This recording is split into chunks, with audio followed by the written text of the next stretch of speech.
has formally reacted to Tahawwur Rana's extradition.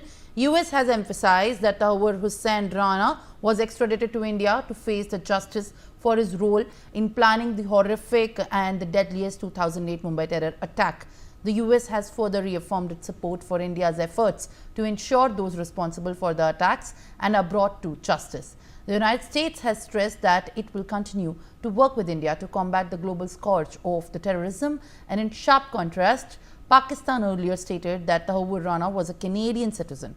The Pakistani Foreign Ministry spokesperson has stated that Rana was not a citizen of their country and they did not renew his documents for the past 2 decades. Meanwhile, Israel has welcomed the move, stating that it is a step towards meting out justice.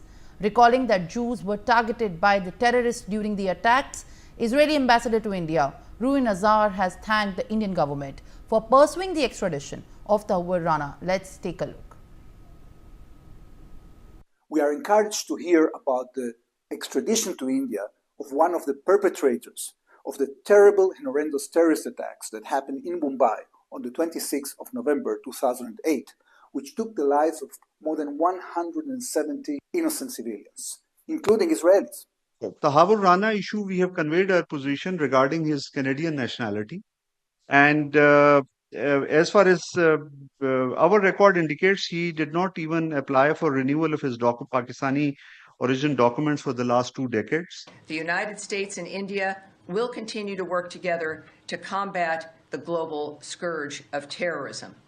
So he is in their possession, and we are very proud of that dynamic. My guest Madhav Nalapat, who's editorial director at the TSG, is joining me live on the broadcast, and Major General K.K. Sinha, a defense expert, is also joining me live. Sir, appreciate you both joining me.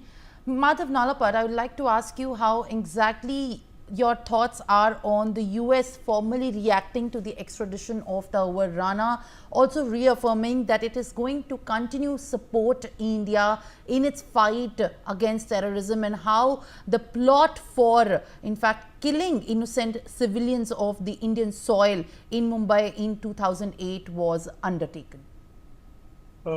Great question. And may I point out what NewsX has been pointing out for quite some time, which is that not only in Pakistan, not only in India, but in countries like Canada and in the US as well, there have been significant groups of people operating to support the ISI.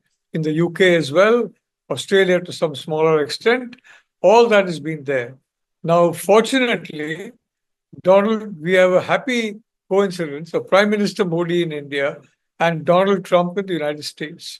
As a consequence, I think we can get the full cooperation of the United States in getting hold of the information regarding the networks in the United States, and possibly with a little bit of help from Canadian friends who are interested in fighting terror, we can get from Canada as well.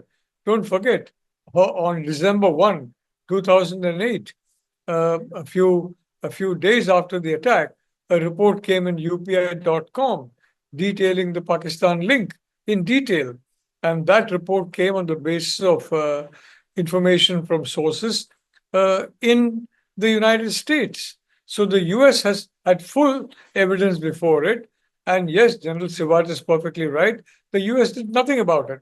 It did nothing about it until Donald Trump came to power a second time around. And fortunately, Prime Minister Modi has pursued this case relentlessly ever since 2014. So he can get a huge amount of input from the United States about the networks of not only Pakistan, but other unfriendly states of India. And I think that information will be invaluable to Prime Minister Modi in ensuring that these networks are ripped up and very honestly, they cease to operate, because they're a menace to security of India and a menace to future prosperity of India. So yes, it's a huge victory for the present government led by Prime Minister Modi, which has relentlessly pursued this issue. And I'd also like to give credit to the Trump administration, which has completely cooperated with India in this matter. And there are 100 other matters in which I'm sure it will similarly cooperate, and in which much light will be shed on these networks of the ISI and other secret services from certain other hostile countries active in the US. And with the help of Canadian friends, informally, I'm very sure we'll be able to get details of the activities in Canada as well. I'm not sure about the UK as of now, but these two countries, yes. And that will be a big step forward in India's war on terror and in India's effort to become the third largest economy in the world. Thank you. Well, Professor Madhav Nalapat, thank you very much. We hear the comments that have been, in fact, made in complete context and comprehension by you. And also, meanwhile, global media outlets have also published the articles covering this development. Whether CNN, Reuters, The Guardian, DW, France 24 or BBC, there is one common element in all their articles. They are either referring to Rana as the alleged accused